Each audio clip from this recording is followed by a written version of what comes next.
ಶಾಸನಗಳು ಅಥವಾ ಅಧ್ಯಯನ ಪೂರ್ಣ ವರದಿಗಳು, ಪುಸ್ತಕಗಳು, ಸಾಹಿತ್ಯ, ಇತಿಹಾಸ ಎಲ್ಲದರ ದೃಷ್ಟಿಕೋನದಲ್ಲೂ ನೀನು ಹೇಳಿದ್ದು ತಪ್ಪಪ್ಪ ಅಂತಂದರೆ ಅದನ್ನು ಕೇಳಲಿಲ್ಲ. ಕೇಳದೆ ತನ್ನ ಭಂಡವಾದವನ್ನೇ ಮುಂದುವರಿಸಿಕೊಂಡು ಹೋದಂತಹ ಭಂಡಾತಿ ಭಂಡ, ವಿಪರೀತ ಪುಂಡ, ಸೌಹಾರ್ದತೆ, ಋಷಿಯ ವೈಚಾಲ್ಯತೆ ಅಂತ ನಮಗೆ ಬುರುಡೆ ಬಿಟ್ಟುಬಿಟ್ಟು ಟ್ರೈ ಮಾಡಿದ್ರು. ವರ್ಕೌಟ್ ಆಗಲಿಲ್ಲ. ಏನಾಗತ್ತೆ ಅಂತಂದರೆ, ಇವತ್ತು ನಮ್ಮಿಂದೇನೋ ಆಯಿತು ಅಂತ ನಾನು ಅಂತ ಇಲ್ಲ. ಯಾಕಂದರೆ ನಮಗೆ ಬಿಟ್ಟಿದ್ದಿದ್ರೆ ಯಾರೋ ಈಗ DK ಟೈಪಲ್ಲಿ ಒಂದು 6-7 ಜನ ಅಡ್ಜಸ್ಟ್ ಮಾಡ್ಕೊಂಡು ರಿಲೀಸೇ ಮಾಡಿಬಿಡ್ತಿದ್ರೇನೋ ನನ್ನ ಪ್ರಕಾರ. ಅದನ್ನು ಮಾಡೇ ಬಿಡ್ತಿದ್ರು, ಹೇಳಕ್ಕೆ ಬರ್ತಿರ್ಲಿಲ್ಲ. ನ್ಯಾಯಾಲಯ ಆಗಿದ್ದರಿಂದ ತಪರಾಕಿ ಹಾಕಿಸ್ಕೊಂಡು ನಿಂತಿದ್ದಾರೆ ಅಷ್ಟೇ. ಹಾಗಾಗಿ ಆ ನ್ಯಾಯಮೂರ್ತಿಗಳಿಗೆ ಇವತ್ತು ಕನ್ನಡಿಗರಿಗೆ ನಮಸ್ಕಾರ ಹೇಳಬೇಕಷ್ಟೆ. ಅವರು ನಮ್ಮ ಪರ ವಿರೋಧ ಒನ್ ಸೈಡೆಡ್ ಅನ್ನೋಕ್ಕೆ ಹೇಳ್ತಿಲ್ಲ. ಈ ಪ್ರಶ್ನೆಗಳನ್ನು ನ್ಯಾಯಾಲಯ ಕೇಳ್ತಲ್ಲ ಅಂತ, ನ್ಯಾಯಾಧೀಶರಲ್ಲ, ನ್ಯಾಯಾಲಯ ಅಂದ್ಕೋಬೇಕು. ಏನೋ ಹೈಕೋರ್ಟ್ಗೆ ಹೋಗಿದ್ರು ಕಮಲ್ ಹಾಸನ್. ಬೆಳಿಗ್ಗೆ ವಿಚಾರಣೆ ಆರಂಭ ಆಯಿತು. ಇದು ನಮ್ಮದು ಫಿಲಮ್ನ ಒಂಚೂರು ರಿಲೀಸ್ ಮಾಡಿಸ್ಬೇಕು, ಇದು ಪೊಲೀಸ್ನವ್ರದ್ದು ಒಂಚೂರು ಪ್ರೊಟೆಕ್ಷನ್ ಕೊಡಿಸ್ಬಿಡ್ಬೇಕು ಅಂತ. ಯಾರು ಚೆನ್ನಾಗಿದೆ, ಇದೊಂಥರ ಮಜಾ. ಇವರೆಲ್ಲ ಜನರಲ್ಲಿ ಹೇಳ್ತಿರೋದು ಕಳ್ಳ ಕಳ್ಳತನ ಮಾಡಿಬಿಡ್ತಾನೆ, ಪೊಲೀಸ್ನವ್ರು ಅಟ್ಟಿಸ್ಕೊಂಡು ಹೋಗೋಕೆ ಶುರು ಮಾಡ್ತಾರೆ, ಅವ್ನು ಕೋರ್ಟ್ಗೆ ಹೋಗ್ತಾನೆ. ಸರ್ ಈ ಪೊಲೀಸ್ನವ್ರನ್ನ ನಟಿಸ್ಕೊಂಡು ಬರ್ತಾ ಇದ್ದಾರೆ ಸರ್. ಯಾಕಪ್ಪ? ನಾ ಕಳ್ತನ ಮಾಡಿ ಇದು ಹೌದು, ಅದಕ್ಕೆ ಏನೀಗ ನನಗೂ ಪ್ರೊಟೆಕ್ಷನ್ ಕೊಡಬೇಕು ಸರ್, ನನಗೆ ರಕ್ಷಣೆ ಕೊಡಬೇಕು ಸರ್. ಯಾರಿಂದ? ಪೊಲೀಸರಿಂದ. ಯಾರು ಕೊಡಬೇಕು? ಪೊಲೀಸ್ನವರೇ ಕೊಡಬೇಕು. ಮಾಡಿದ ಕೆಲಸ ಏನು? ಯಾರು ವಕೀಲರು ಯಾರೋ ಬಂದಿದ್ದರು, ಬಂದ್ಬಿಟ್ಟು ಇದು ಕನ್ನಡಿಗರ ಅವಮಾನ ಮಾಡಿಲ್ಲ. ಅವ್ರು ಬಿಡಿ, ಅವ್ರು ವಕೀಲರು ಅವ್ರ ಪರವಾದ ಕ್ಲೈಂಟಿಗೆ ಪರವಾಗಿ ಏನು ಹೇಳಬೇಕು ಅದು ಹೇಳ್ತಾರೆ ಪಾಪ.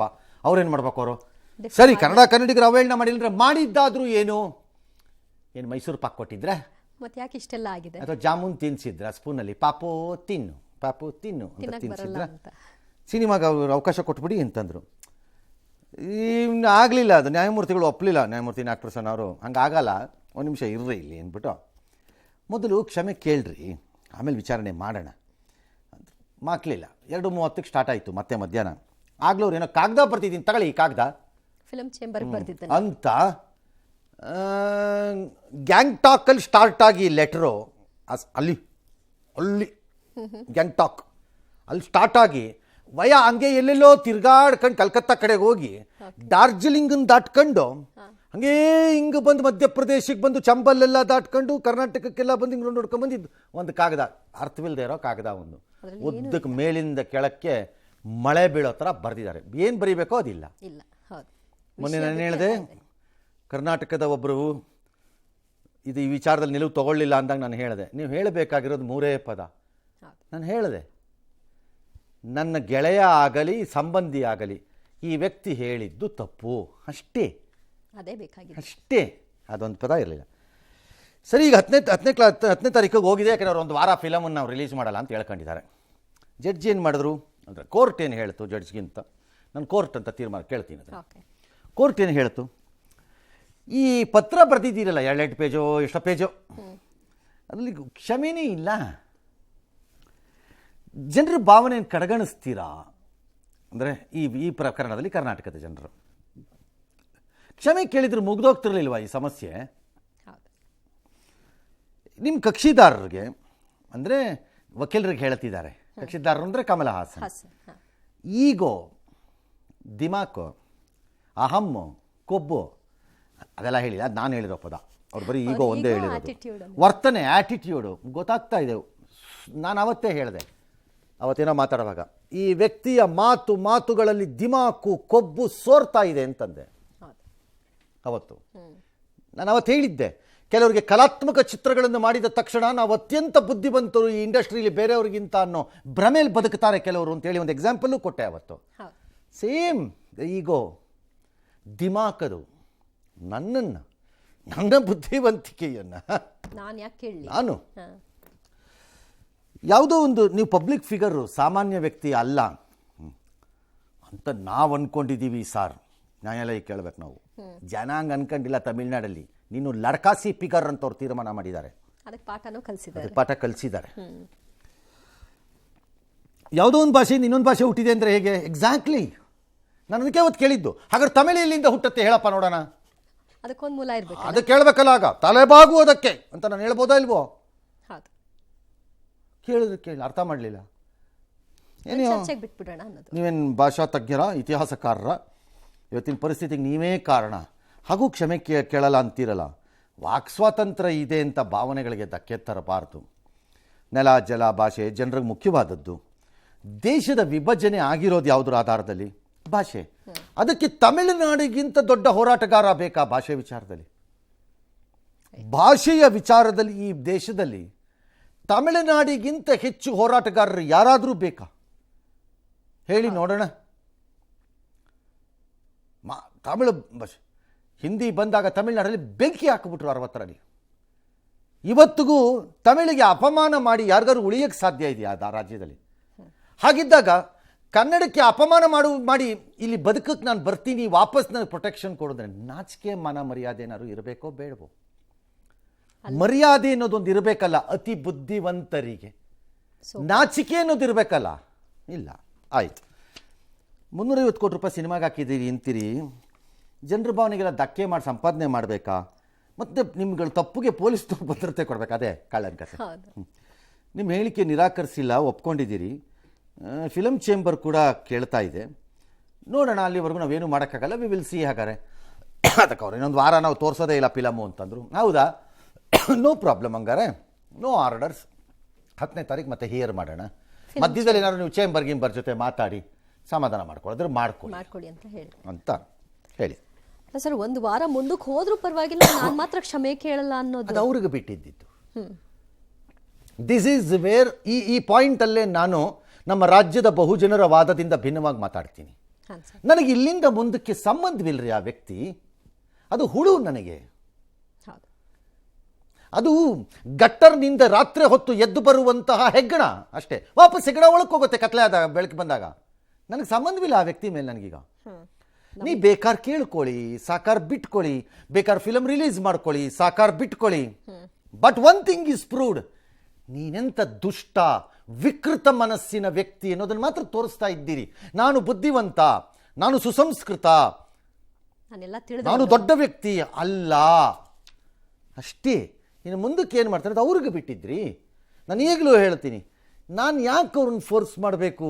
ಕ್ಷಮೆ ಕೇಳು ಅಂತ ನಾನು ಯಾಕೆ ಮಾಡಬೇಕು ಅಂತ ನಾನು ಈಗಲೂ ಕೇಳ್ತೀನಿ. ಇನ್ನು ಮುಂದಕ್ಕೆ ಮಾಡೋದು ಫೋರ್ಸೇ ಅಲ್ವಾ ಸರ್? ಅದು ನಾನು ಯಾಕೆ ಕೇಳಲಿ ಅಂತೀನಿ. ನೀನು ಹೇಳಿದಾಗ ಹೇಳಿಸಿಕೊಂಡು, ನೀನು ಕ್ಷಮೆಯನ್ನು ಕೇಳಿದಾಗ ಕೇಳಿಸಿಕೊಂಡು ಇರುವುದಕ್ಕೆ ನಾನು ನಿನ್ನ ಮನೆಯ ಜೀತದಾಳ ಅಲ್ಲವಲ್ಲ. ಅದನ್ನೇ ಅವತ್ತು ಹೇಳಿದ್ದು. ತಲೆಬಾಗಬೇಕು ಅಂದರೆ ನಿಮ್ಮಪ್ಪ ಬಂದರೂ ತಲೆಬಾಗಲ್ಲ ಅಂತ ನಾನು ಅವತ್ತು ಹೇಳಿದ್ದು. ಎಸ್. ಇನ್ನು ಕೋರ್ಟ್ ಆದೇಶದ ಬೆನ್ನಲ್ಲೇ ಫಿಲಂ ಚೇಂಬರ್ ಸಭೆ ನಡೆಸಿತು. ಕಮಲ್ ಹಾಸನ್ ಕ್ಷಮೆ ಕೇಳಲೇಬೇಕು, ಹೇಳಿಕೆಯನ್ನ ಹಿಂಪಡಿತೀವಿ, ಅವ್ರು ಕ್ಷಮೆ ಕೇಳಿದ್ರೆ ನಮ್ಮ ಜೊತೆ ಚರ್ಚೆ ಬರೋದಾದ್ರೆ ಸ್ವಾಗತ, ಆದರೆ ಕ್ಷಮೆ ಯಾಚಿಸಿದ್ರೆ ಮಾತ್ರ ರಿಲೀಸ್ ಅಂತ ಕೂಡ ಹೇಳಿದ್ದಾರೆ. ಇನ್ನು ಹೈಕೋರ್ಟ್ ವಿಚಾರಣೆಗೆ ಮುನ್ನ ಫಿಲಂ ಚೇಂಬರ್ ಒಂದು ಪತ್ರ ಬರೆದಿದ್ರು. ಅದರಲ್ಲಿ ತಮ್ಮನ್ನು ತಾವು ಸಮರ್ಥನೆ ಮಾಡಿಕೊಂಡ್ರು. ನನ್ನ ಮಾತುಗಳನ್ನ ತಪ್ಪಾಗಿ ಅರ್ಥೈಸಲಾಗಿದೆ. ನನ್ನ ಉದ್ದೇಶ ರಾಜ್ಕುಮಾರ್ ಕುಟುಂಬ ಮತ್ತು ಕನ್ನಡದ ಬಗ್ಗೆ ಪ್ರೀತಿ ವ್ಯಕ್ತಪಡಿಸಬಹುದಾಗಿತ್ತು. ಸಿನಿಮಾ ಜನರನ್ನ ಬೆಸೆಯುವ ಸೇತುವೆ ಆಗಬೇಕು, ಒಡಿಬಾರ್ದು. ತಪ್ಪು ತಿಳುವಳಿಕೆ ತಾತ್ಕಾಲಿಕ ಮತ್ತು ಪ್ರೀತಿ ಶಾಶ್ವತ. ಕನ್ನಡಿಗರು ನನ್ನ ಅರ್ಥ ಮಾಡ್ಕೊಳ್ತಾರೆ ಅಂತ ನಂಬಿದ್ದೀನಿ ಅಂತ ಹೇಳ್ಕೊಂಡಿದ್ದಾರೆ. ಆದರೆ ದಾವಣಗೆರೆ, ಮಂಡ್ಯದಲ್ಲಿ ಕನ್ನಡಿಗರು ಪ್ರತಿಭಟನೆ ಮಾಡಿ ಸಿನಿಮಾ ರಿಲೀಸ್ ಮಾಡಲೇಬಾರದು ಅಂತ ಆಕ್ರೋಶವನ್ನು ಹೊರಹಾಕಿದ್ದಾರೆ. ನಮ್ಮ ಕರ್ನಾಟಕದ ಜನತೆಗೆ ಕ್ಷಮೆ ಕೇಳಿದೇನೆ ನಾವು ಯಾವುದೇ ರೀತಿ ರಿಲೀಸ್ ಮಾಡೋದು ಇಲ್ಲಿ ನಮ್ಮ ಎಲ್ಲ ಕನ್ನಡ ಪರ ಸಂಘಟನೆಗಳು ಒಪ್ತಾ ಇಲ್ಲ. ಸರ್, ಸಂಧಾನಕ್ಕೆ ಬಂದಾಗ ನಿಮ್ದು ಏನು ವಿಷಯ ಅಂತ ಕೇಳ್ತೀವಿ ಸರ್. ಒಂದು ವಿಷಯ ಒಂದು ಸಾರಿ ಅಂತ ಹೇಳಿದರೆ ನಾವು ಯಾವುದೇ ರೀತಿಯ ಮುಂದಿನ ನಡೆ ಅಂತ ಹೇಳ್ತೀವಿ. ಕ್ಷಮೆ ಕೇಳಲೇಬೇಕಂತೇಳಿ ನಮ್ಮ ರಾಜ್ಯದ ಸಂಘ ಸಂಸ್ಥೆಗಳು, ಪ್ರತಿಭಟನಾಕಾರರು, ಸಮಸ್ತ ಜನತೆ ಬಯಸುತ್ತಿರುವುದು ಇಷ್ಟೇ. ಅವರು ಬಳಸಿದ ಪದ ವಾಪಸ್ ಕನ್ನಡಿಗರ ಹೋರಾಟ ಮತ್ತು ಅವರ ಕಳಕಳಿಯನ್ನ ಅವರಿಗೆ ಚೆನ್ನಾಗಿ ಅರ್ಥ ಆದ ಕಾರಣ ನಮ್ಮ ಕರ್ನಾಟಕದ ಹೈಕೋರ್ಟ್ ನ್ಯಾಯಾಧೀಶರು ಅದು ಅವರು ವೈಯಕ್ತಿಕವಾಗಿ ಬಹಳ ಹಠದಲ್ಲೇ ಇದ್ದಾರೆ. ನಮ್ಮವರು ಕೂಡ ಸ್ವಲ್ಪ ಲಿಮಿಟೇಷನ್ ಅಲ್ಲಿ ಇರಬೇಕು. ನಮ್ಮ ರಾಜ್ಯದ ಹಿತ ಕೂಡ ನಾವು ಏನು ಸರ್ ಲಿಮಿಟೇಷನ್ ಅಂದರೆ ಏನು ಮಾಡಬೇಕು ಅಂತ ಒಂಚೂರು ಹೇಳಿಬಿಡಿ ಸರ್. ಪ್ರೊಟೆಸ್ಟ್ ಮಾಡಬಾರ್ದಾ? ಕ್ಷಮೆ ಕೇಳಿ ಏನು ಮಾಡಬೇಕು ಹೇಳಿಬಿಡಿ. ನೀವು ನಾನು ದೊಡ್ಡ ಮನುಷ್ಯ ಆಗಬೇಕು ಅಂದ್ಕೊಂಡು ನೀವು ಈಗ ನಾಳೆ ಮೇಕೆದಾಟಿಂದನ ಟೆನಿ ಕಾಸ್ಟ್ ಹೋರಾಟ ಮಾಡಿಕೊಡ್ದಿನ್ನು ಏನಾದ್ರು ಹೆಚ್ಚು ಕಡಿಮೆ ಆದರೆ ಗತಿ ಏನು? ಆಮೇಲೆ ಯಾರು ಹೊಣೆ ಹಾಂ, ಡಿ ಕೆ ಶಿವಕುಮಾರ್ ಸಾಹೇಬ್ರೆ, ನಿಮ್ಮನ್ನು ಆಯ್ಕೆ ಮಾಡಿರೋದು ಕನಕಪುರದ ಜನ, ಹೊಸೂರು ಜನ ಅಲ್ಲ, ಮದ್ರಾಸ್ ಜನ ಅಲ್ಲ. ಇದರಲ್ಲಿ ಏನು ನಿಮ್ಮದು ನಯವಂತಿಕೆ? ಇದರಲ್ಲೇನು ನಿಮ್ಮ ರಾಯಭಾರಿತ್ವ? ಏನಿದರಲ್ಲಿ ನಿಮ್ಮದು ವಿದೇಶಾಂಗ ನೀತಿ? ಆ ಕಡೆಗೂ ಈ ಕಡೆಗೂ ಇಲ್ಲದೆ ಮಧ್ಯೆ ತಿಪ್ಪೆ ಸಾರಿಸ್ತೀನಿ ನಕ್ಕೆ. No, you are wrong. ಇಲ್ಲ, ನಾನು ರೈಟ್ ಅನ್ನೋದಿದ್ರೆ ಮೇಕೆದಾಟು ಮಾಡೋಂಗಿಲ್ಲ. ಯಾಕೆಂದ್ರೆ ಹರ್ಟ್ ಆಗುತ್ತೆ ಆ ಕಡೆಗೆ. ಆಲಮಟ್ಟಿ ಮಾಡೋಂಗಿಲ್ಲ, ಯಾಕಂದರೆ ಹರ್ಟ್ ಆಗುತ್ತೆ ಆ ಕಡೆ. ಮಹಾರಾಷ್ಟ್ರಲ್ಲಿ ಎಷ್ಟು ಜನ ಮಂಗಳೂರಿನಿಂದ ಮುಂಬೈಗೆ ಹೋಗಿಲ್ವಾ? ಎಷ್ಟು ಜನ ಹೋಗಿದ್ದಾರೆ. ಏನಾಗಬೇಕು ಪಾಪ ಅವ್ರಿಗೆಲ್ಲ? ಪಾಪ ಏನು ಅನ್ಕೋಬೇಕು ಅವರೆಲ್ಲ? ಇಲ್ಲಿ ಹೊಸೂರಿಗೆ ಹೋಗ್ತಾರೆ, ಹೊಸೂರಿನವ್ರು ಇಲ್ಲಿ ಬರ್ತಾರೆ ಅನ್ನೋದಾದರೆ ಅಲ್ಲಿ ಮುಂಬೈಗೆ ಹೋಗಿದಾರಲ್ಲ ಪಾಪ. ಎಷ್ಟು ಜನ ಹೋಗಿದ್ದಾರೆ ಮಂಗಳೂರು ಕಡೆಯಿಂದೆಲ್ಲ? ಎಷ್ಟೇ ಅಂತ ಮಾಡ್ಕೊಡ್ದಂಗಾರ ನೀವು? That's very unfair, very bad opinion. ಅದು ಅವ್ರದ್ದು ಕರೆಕ್ಟ್ ಒಪಿನಿಯನ್ ಅಲ್ಲ ಅದು. Even you are wrong like others.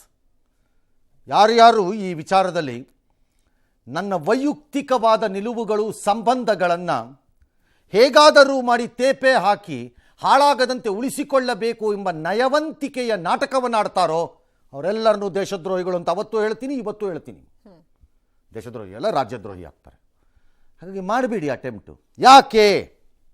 ಯಾರ್ರೀ ಹೇಳಿದ್ದು? ಇನ್ಕ್ಲೂಡಿಂಗ್ ಡಿ ಕೆ ಶಿವಕುಮಾರ್ ಕೇಳ್ತೀನಿ, ಯಾರ್ರೀ ಹೇಳಿದ್ದು ಇದು ತಮಿಳರು ಮತ್ತು ಕನ್ನಡಿಗರದ್ದು ಜಗಳ ಅಂತ? ಯಾವನ್ರಿ ಅವನು ಹೇಳ್ದವನು? ಕರ್ಕೊಂಬನ್ರಿ ಅವನನ್ನು. ಯಾರ್ರೀ ಹೇಳಿದ್ದು ಇದು ತಮಿಳುನಾಡು ಕರ್ನಾಟಕದ ಜಗಳ ಅಂತ? Nobody CARES him in Tamil Nadu. ಇದು ತಮಿಳರು ಕನ್ನಡಿಗರದ್ದಲ್ಲ. ಕಮಲ್ ಹಾಸನ್ ಇದು ತಮಿಳರು ಕನ್ನಡಿಗರದ್ದಲ್ಲ. ಇದು ಕನ್ನಡಿಗರ ಭಾವನೆ ಹಾಗೂ ದಿಮಾಕು, ಅಹಮ್ಮು, ಕೊಬ್ಬು ಈ ಎಲ್ಲದರ ಪ್ರತಿರೂಪದಂತೆ ಕಾಣುವಂತಹ ಕಮಲ ಹಾಸನ್ ನಡುವೆ ಇರುವ ಸಮಸ್ಯೆ ಅಷ್ಟೇ. ತಮಿಳರು ಕನ್ನಡಿಗರದ್ದು ಅಲ್ಲ, ತಮಿಳುನಾಡು ಕರ್ನಾಟಕನೂ ಅಲ್ಲ. ಮಾನ್ಯ ಉಪಮುಖ್ಯಮಂತ್ರಿಗಳೇ, ಇವ್ರ ವಿಷಯ ಡೈವರ್ಟ್ ಮಾಡಿ. Don't try. ಅಲ್ಲ, ಇಟ್ ಈಸ್ ನಾಟ್. ಜನ ಹಾಗೆ ನೋಡಿ ಕಾವೇರಿದು ಹಾಗಿರಲಿಲ್ಲ. ಕೆಲವು ಮಾಧ್ಯಮಗಳಲ್ಲಿ ನೋಡಿದೆ ತಮಿಳ್ ಕನ್ನಡ. ಎಲ್ಲಿದೆ ತಮಿಳ್ ಕನ್ನಡ ಇದರಲ್ಲಿ? ಎಲ್ಲಿದೆ? ಯಾವ ಇತಿಹಾಸದಲ್ಲಿದೆ ಅನ್ನೋದನ್ನು ತೋರಿಸ್ಬೇಕಲ್ಲ. ಎಲ್ಲಿದೆ? ಇಲ್ಲ. ಇದು ದಿಮಾಕಿನ ಪ್ರತಿರೂಪವಾಗಿರುವ ಅಹಮ್ಮು, ಕೊಬ್ಬು ಆ ವ್ಯಕ್ತಿ ಜೊತೆ ಇರೋ ಇದಷ್ಟೇ. ಇದು ಇನ್ನು ಕೆಲವರು ಅಯ್ಯೋ ಅವನು ಹೇಳೋದೆಲ್ಲ ಹೇಳಾಗೋಗಿದೆ, ಏನೋ ಅದನ್ನು ಬಿಡಿ, ಖಂಡಿಸಬೇಕು, ಅವನನ್ನು ಬಿಡ್ಕೊಡ್ದು, ತಪ್ಪು ಅವನು ಹೇಳಿದ್ದಿದ್ದು. ಆದರೆ ಈ ಬ್ಯಾನೆಲ್ಲ ಸ್ವಲ್ಪ ಜಾಸ್ತಿ ಅನ್ನೋ ಟೈಪು ಮೈಗೆ ಎಣ್ಣೆ ಹಾಕ್ಕೊಂಡು ಡ್ರಾಮಾ ಮಾಡೋ ಕಚಡಗಳಿಗೆ ಉತ್ತರ ಕೊಡ್ತೀನಿ ಇವತ್ತು. ಏನು ಮಾಡಬೇಕಾಗಿತ್ತು ನಾವು ಹೇಳಿ? ಯಾರು ಒಬ್ಬರು ಅವನು ಹೇಳೋದನ್ನೆಲ್ಲ ಕೇಳಿಸ್ಕೊಂಡು ಅವಹೇಳನವನ್ನು ಒಪ್ಪಿಕೊಂಡು ಕರೆಕ್ಟ್ ಅದನ್ನು ಖಂಡನೆ ಮಾಡೋಣ, ನೀವು ಫಿಲ್ಮ್ ರಿಲೀಸ್ ಮಾಡ್ಕೊಮ್ಮ ಅನ್ಬೇಕಾಗಿತ್ತಾ? ನಿಮ್ಮ ಮನೆಯಲ್ಲಿ ನೀವು ಯಾರನ್ನ ಅತ್ಯಂತ ಪ್ರೀತಿಸ್ತೀರಾ ಅವ್ರನ್ನ ಕರ್ಕೊಂಬನ್ನಿ, ನಾನು ಅವ್ರಿಗೆ ಬೈದದ ಮೇಲೆ ಹೇಳ್ತೀನಿ ಏನು ಮಾಡಬೇಕು ಅಂತ. ಏನು ಮಾಡಬೇಕಿತ್ತು ಹೇಳಿ? ಯಾರು ಇಲ್ಲಿ ಬ್ಯಾನ್ ಮಾಡಿರೋದು? ಬ್ಯಾನ್ ಮಾಡಬಾರ್ದಾಗಿತ್ತು. ಯಾರು ಮಾಡೋದು? ಸರ್ಕಾರ ಹ್ಯಾಸ್ ನೋ ಪವರ್ಸ್. ನೀವು ಸರ್ಕಾರದವ್ರು ಮಾಡೋಕ್ಕೆ ಹೋಗಬೇಡಿ, ನಿಮ್ಮ ಪಡೆ ನೀವಿರಿ. ಚೇಂಬರ್ ನೀವು ಮಾಡೋಕ್ಕೆ ಹೋಗಬೇಡಿ, ಸಿಂಪಲ್ ಆಗಿರಿ. ಯಾರು ಯಾಕೆ ಸ್ಥಾಪಿತ ಕಾನ್ಸ್ಟಿಟ್ಯೂಷನಲಿ ಸಂಸ್ಥೆಗಳು ಯಾರು ಮಾಡೋಕ್ಕೆ ಹೋಗಬೇಡಿ, ಸುಮ್ಮನಿರಿ. ಫಿಲಮ್ ಥಿಯೇಟರ್ ಓನರ್ಗಳಿಗೆ ಹೇಳಿ, ಅಪ್ಪ ಒಳ್ಳೇದಲ್ಲಪ್ಪ ನೀ ಇದನ್ನು ತೋರಿಸಿದ್ರೆ ನಾವು ಕೊಡಲ್ಲ.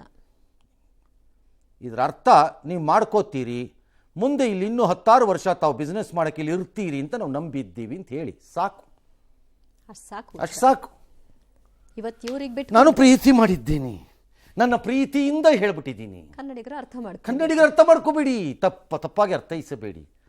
ಇದು ಯಾವುದೋ ಉಪೇಂದ್ರಿಂದ ಯಾವುದೋ ಒಂದು ಫಿಲಮ್ಮ, ಪ್ರೀತ್ಸೆ ಪ್ರೀತ್ಸೆ ಪ್ರೀತ್ಸೆ ಅಂತ. ಯಾವ ಫಿಲಮ್ ಅದು? ಉಪೇಂದ್ರಂದೇನ? ಪ್ರೀತ್ಸೆ ಪ್ರೀತ್ಸೆ ಪ್ರೀತ್ಸೆ. ಅಪ್ಪ ನಿನ್ನ ಪ್ರೀತಿ ಬೇಡ ಕಣೋ ಮಾರಾಯ ಅಂತಂದ್ರೆ ಪ್ರೀತ್ಸೆ ಪ್ರೀತ್ಸೆ ಅಂತ ನಾನು ಏನು ಬಡ್ಕೊಂಡು ಸಾಯ್ಲಿ? ಓಕೆ, ನಿನ್ನನ್ನು ಪ್ರೀತಿಸೋಣಪ್ಪ. ನನ್ನ ಪ್ರೀತಿಯನ್ನು ನೀನು ಅರ್ಥ ಮಾಡಿಕೊಂಡು ನನಗೆ ನೋವಾಗದಂತೆ ಯಾಕೆ ನೀ ಇದ್ದಕ್ಕೆ ಸರಿಬಾರ್ದು? ಪ್ರೀತಿದ ಅದೇ ಅಲ್ವಾ? Why should it be one side ಪ್ರೀತಿ? ಪಾಗಲ್ ಪ್ರೇಮಿ ಥರ ಯು ಆರ್. ನೀನೊಬ್ಬ ಪಾಗಲ್, ನೀನು ಪ್ರೇಮಿ. ಪ್ರೀತ್ಸೆ ಪ್ರೀತ್ಸೆ ಅಂತ ಬರ್ತಾ ಇದೆಯಾ? ಪ್ರೀತಿಯಿಂದ ಹೇಳಿದ್ದೀನಿ, ಪ್ರೀತಿಯಿಂದ ಹೇಳಿದ್ದೀನಿ. ಅವತ್ತಿಂದ ಕೇಳಿಸ್ಕೊಂಡು ನಂಗೆ ಸಾಕಾಗೋಗಿದೆ. ಅವ್ರ ಪ್ರೀತಿ ಮಾತ್ರ ಸಾಕು, ನಮಗೆ ಬೇಡವಾ? ಇದೊಳ್ಳೆ ಕಥೆ ಆಯ್ತಲ್ಲ ಈ ಪಾರ್ಟಿದು. ಅಯ್ಯೋ ಪಾಗಲ್ ಪ್ರೇಮಿ. ಇವತ್ತು ಇವ್ರಿಗೆ ಬುದ್ಧಿ ಕಲಿಸಿಲ್ಲ ಅಂದ್ರೆ ನಾಳೆ ಇಂಥವ್ರು ಇನ್ನಷ್ಟು ಜನ ಬರ್ತಾರಲ್ಲ. It's A different issue. ಮುಂದೆ ನೋಡೋಣ. ಎಸ್, ನಾವು ಹಿಂದೂ ಮುಖಂಡರ ಮೇಲಿನ ಎಫ್ಐಆರ್ ಗಡಿಪಾರು ವಿಚಾರ ಹೈಕಮಾಂಡ್ ಅಂಗಳ ತಲುಪಿದೆ. ಜೆಪಿ ನಡ್ಡಾ ಅವರ ಜೊತೆಗೆ ವಿಜಯೇಂದ್ರ ಅವರು ಚರ್ಚೆ ನಡೆಸಿದ್ದಾರೆ. ಯಾವುದೇ ಕಾರಣಕ್ಕೂ ಈ ಹೋರಾಟವನ್ನು ಬಿಡಬೇಡಿ, ತೀವ್ರಗೊಳಿಸಿ ಅಂತ ಅವರು ಸೂಚನೆ ಕೊಟ್ಟಿದ್ದಾರಂತೆ. ಈ ಸರ್ಕಾರ ತುಗ್ಲಕ್ ದರ್ಬಾರ್ ಮಾಡ್ತಾ ಇದೆ, ಹಿಂದೂ ಮುಖಂಡರನ್ನ ಟಾರ್ಗೆಟ್ ಮಾಡಲಾಗ್ತಾ ಇದೆ ಅಂತ ಬಿಜೆಪಿ ರಾಜ್ಯಾಧ್ಯಕ್ಷ ವಿಜಯೇಂದ್ರ ಕಿಡಿಕಾರಿದ್ದಾರೆ. ಇವತ್ತು ದಕ್ಷಿಣ ಕನ್ನಡ ಜಿಲ್ಲೆಯ ಶಾಸಕರು ಎಂಎಲ್ಸಿಗಳ ಸಭೆ ನಡೆಸಿ ನಿಯೋಗ ತೆರಳಿ ಎಸ್ಪಿ ಅರುಣ್ ಕುಮಾರ್, ಕಮಿಷನರ್ ಸುಧೀರ್ ಕುಮಾರ್ ರೆಡ್ಡಿ ಭೇಟಿಯಾಗಿ ಚರ್ಚೆಯನ್ನು ನಡೆಸಿದರು. ಪೊಲೀಸ್ ಠಾಣೆ, ಕಮಿಷನರ್ ಆಫೀಸ್, ಎಸ್ಪಿ ಕಚೇರಿ ಎಲ್ಲವೂ ಕಾಂಗ್ರೆಸ್ನ ಕಚೇರಿ ಆಗದಂತೆ ಕೆಲಸ ಮಾಡಬೇಕು ಅಂತ ಹೇಳಿದರು. ಗಡಿಪಾರು ಮಾಡಿದ ಲಿಸ್ಟ್ನಲ್ಲಿ ನಟೋರಿಯಸ್ ಮುಸ್ಲಿಮರ ಹೆಸರಿಲ್ಲ, ಹೀಗೆ ಮುಂದುವರೆದ್ರೆ ನಾವು ಸುಮ್ಮನಿರಲ್ಲ ಅಂತ ಕೂಡ ಹೇಳಿದ್ದಾರೆ. ಅರುಣ್ ಕುಮಾರ್ ಪುತ್ತಿಲಾಗೆ 2ನೇ ನೋಟಿಸ್ ಅನ್ನು ಕೊಡಲಾಗಿದೆ. ತಾಕತ್ತಿದ್ರೆ ಅವ್ರನ್ನ ಗಡಿಪಾರು ಮಾಡಿ ಅಂತ ಯುವಕನೊಬ್ಬ ಸವಾಲು ಹಾಕಿದ್ದಾನೆ. ಪಾಳಗಾರಿಕೆಗೂ ಕೂಡ ಹಂಗಿಸುವಂತೆ ಇವತ್ತು ರಾಜ್ಯದಲ್ಲಿ ಇವತ್ತು ಕಾಂಗ್ರೆಸ್ ಸರ್ಕಾರ ಅಧಿಕಾರವನ್ನು ನಡೆಸ್ತಾ ಇದೆ. ಪ್ರಜಾಪ್ರಭುತ್ವವನ್ನು ಕೂಡ ಹಂಗಿಸುವಂತೆ ಇವತ್ತು ರಾಜ್ಯ ಸರ್ಕಾರ, ಸಿದ್ದರಾಮಯ್ಯ ಸರ್ಕಾರ ತುಗ್ಲಕ್ ದರ್ಬಾರ್ ನಡೆಸ್ತಾ ಇದ್ದಾರೆ. ನೀವು ಗೋಹತ್ಯೆ ಇರ್ಬೋದು, ಗೋಕಳ್ಳ ಸಾಗಾಣಿಕೆ ಇರ್ಬೋದು, ಡ್ರಗ್ಸ್ ಇರ್ಬೋದು, ಲವ್ ಜಿಹಾದ್ ಇದೆ, ಇದಕ್ಕೆಲ್ಲ ಕಡಿವಾಣ ಹಾಕಿದ್ರೆ ಮಾತ್ರ ಇಲ್ಲಿ ಶಾಂತಿ ಸುವ್ಯವಸ್ಥೆ ಮಾಡಲಿಕ್ಕೆ ಸುಲಭ ಅನ್ನುವ. ಹಿಂದೂ ಸಮಾಜಕ್ಕೆ ಶಕ್ತಿ ತುಂಬತಕ್ಕಂಥ ಮಾತನಾಡಿದರೆ ಅವರ ಮೇಲೆ ಎಫ್ಐಆರ್ ಮಾಡ್ತಾರೆ. ಆದರೆ ಮುಸಲ್ಮಾನರನ್ನು ಉದ್ರೇಕಗೊಳಿಸ್ತಕ್ಕಂಥ ಒಂದೆಷ್ಟು ಭಾಷಣಗಳು ಈ ಜಿಲ್ಲೆಯಲ್ಲಿ ನಡೆದಿದೆ. ಇದನ್ನು ಸಹ ನಾವು ಆಗ್ರಹ ಮಾಡಿದೆ. ಅವ್ರು ಮಾಡ್ತಕ್ಕಂಥದ್ದು ಏನಾದರೂ ಸಂದರ್ಭ ಇದೆ, ಪದ್ಧತಿ ಇದೆ. ಅವ್ರು ಯಾರು ಯಾವ ಧರ್ಮ